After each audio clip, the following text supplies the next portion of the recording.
Hi everyone, how are you doing? Happy New Year to you all. Yes, I decided to sit in front of a camera once again, and we're going to try to talk about everything life and normality and the world and reality. I am Rose Mwewa, and I am starting this series, guys. I hope you hop on with me. We hope to be on YouTube, TikTok, and everything else. But for now, I'm sure you will catch it on my Instagram, TikTok, and WhatsApp status if you have my number. But yes, nice to meet you, Rosemary, again. So today we're going to jump into a conversation, but I won't be alone. I have a friend with me. Drumroll, please. Seiraph! Yeah. How are you, Seiraph? I'm alright. How you doing? I'm doing great. Yeah, so today's topic is how we are giant babies, just as I've said it. Pretty interesting if you ask me. Yeah, we do grow up, but our minds tend not to grow up. And this can be childhood trauma, things you've experienced when you were a child. This could be things you experience mid-age. And at times, even the things you experience at an adult phase. You might grow old and become a grandpa, yet you're still 30, wallowing in what you experienced at that particular time. So, what's your take on childhood trauma? And what's your take on trauma in general? First of all, I would just like to say it's awesome to be having this conversation because a lot of people haven't actually started to popularize talks of this kind and topics of this kind. A lot of people are in.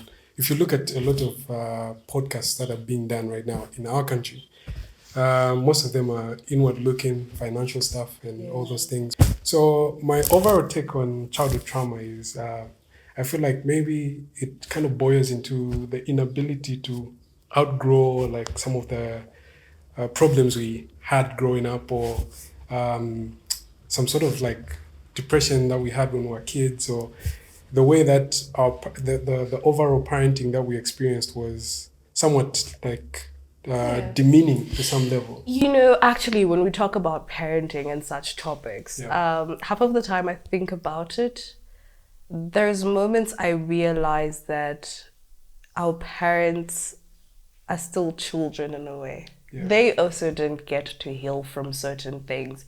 And that's a major concern, a major problem that we have currently. You know, we have so many young people call themselves woke. And woke, in turn, I'm trying to come to understand or come to terms with it as the definition of people that are in touch with their emotions and their self-being.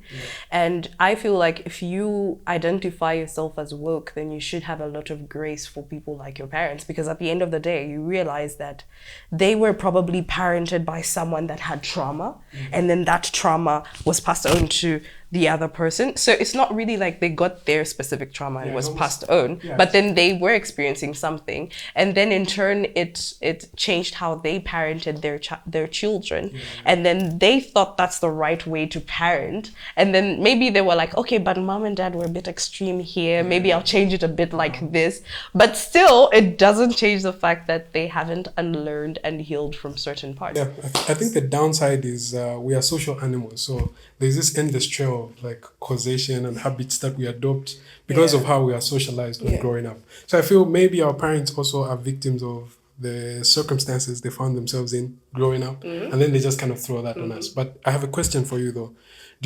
At what point do you think maybe abuse kind of boils down into childhood trauma? Because when you look at how we're raised in the African setup, there's a lot of beating that goes on.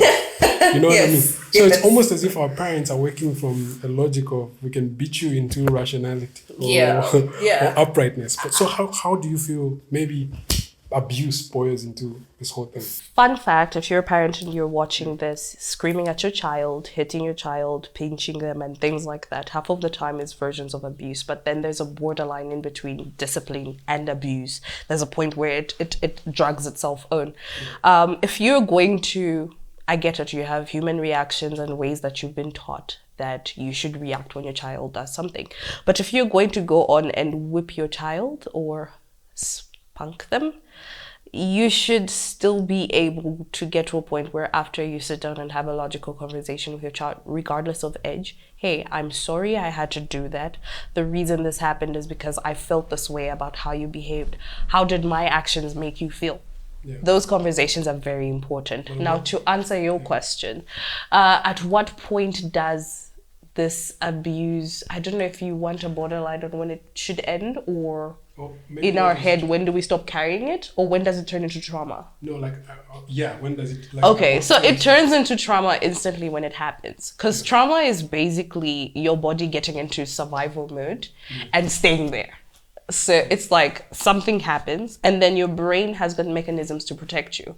But then when it tries to protect you, that shielding now just gets to a point where your brain is frozen there because it hasn't been told, okay, it's safe, come out now. No one's telling them it's safe, come out now. So what happens is from your youngest age, right? Fun fact, even our response to fire and fear of heights and things like that are all versions of trauma because our brain just learned fire is bad. So you are traumatized from that experience. It's almost as if it's an evolutionary advantage. Yes. So basically you're a man of science and you'd understand how evolution and we have imprints that are stuck onto us and they keep going over time, right?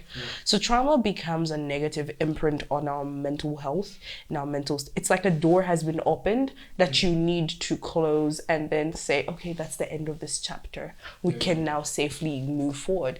But unfortunately, we rarely move forward safely or positively. We will find ourselves maybe walking that race and in the process find those traumatic triggers happen again. And unfortunately, when those triggers happen again, you're now in a position where you're like, okay, it's not safe here. I might go back in my little room.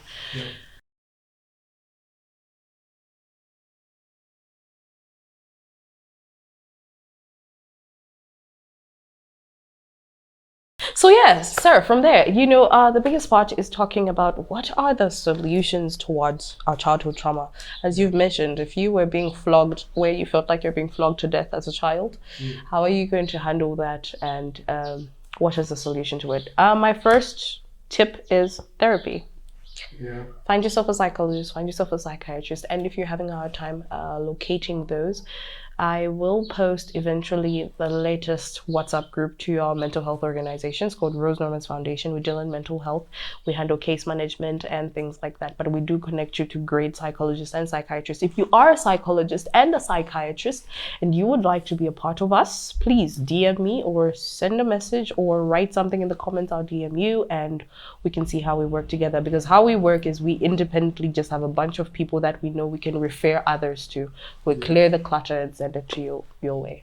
Another solution is basically just talking to people. I feel sometimes we trap ourselves in our own heads, thinking our experiences are unique and nobody else is experiencing what we're experiencing, but nobody's living in an isolated space. So you might find people who are actually going through the same experiences, and talking to people, opening up, kind of puts you in a space where you feel like a solution is attainable. I don't know what you think about that. Yeah, remember that Earth is older than you. It's been there for way long, so there's nothing that you're going to experience that no one has ever experienced. There's always someone out there that has gone through that. I'm hoping as the series grows, we can have a Patreon or something where we have a whole community and you guys can join in and we can talk about these unique conversations. You're talking about Patreon and stuff like that. Sorry to cut you off. Yep. Now there's Substack, man. Oh, that's a better space to build a community. Okay. And another solution that would be there is away from community, as he said, reading, research, books, and also if you are religious, turn to your religious community. That is a place that you can go and find the healing and help that you so need and deserve. Because look, there's no need for you to walk around feeling like a torn paper and no one can see it, but you yourself can experience it. So to curb so many other traumatic experiences that you might be experiencing within yourself and other things. Because the thing is, trauma can present itself as rage, anger, shame, embarrassment. It affects your personal relationships, your love relationships. You're always asking yourself, why is it that when I fall in love, somehow I can't work? Well, because those feelings of insecurity that you have, and not necessarily that you're an insecure person, but you experience something that made you feel like you're falling a niche or your safety net was being insecure. Insecurity saved you once, and so now that's the only way you do it. Some people will project. There's people who will overreact and people who will underreact because of trauma. So please get the help you need. And I'll leave you with some homework. Yep. Go on and research about the emotion wheel. Learn what the emotion wheel is all about. And then, if you're a deep reader as I am, you can go in and read more about anger. I earlier say this, anger is just a concoction of different emotions, because unlike joy, if we say, I'm experiencing joy, you are happy, we know something good has happened.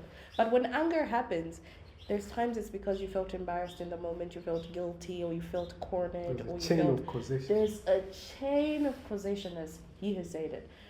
So do your best to research more on anger, the emotion wheel itself, and I feel that would be a great line when it comes to how to deal with your childhood trauma. But again, always open for conversation. The comments down here, it's a safe space. Whatever you have to say, feel free to say it. And people, please be nice. Don't say mean stuff. But if you have questions and you feel it's private, DM me. I feel like eventually we can start an anonymous session where we can read a few messages and see what others have to say about it.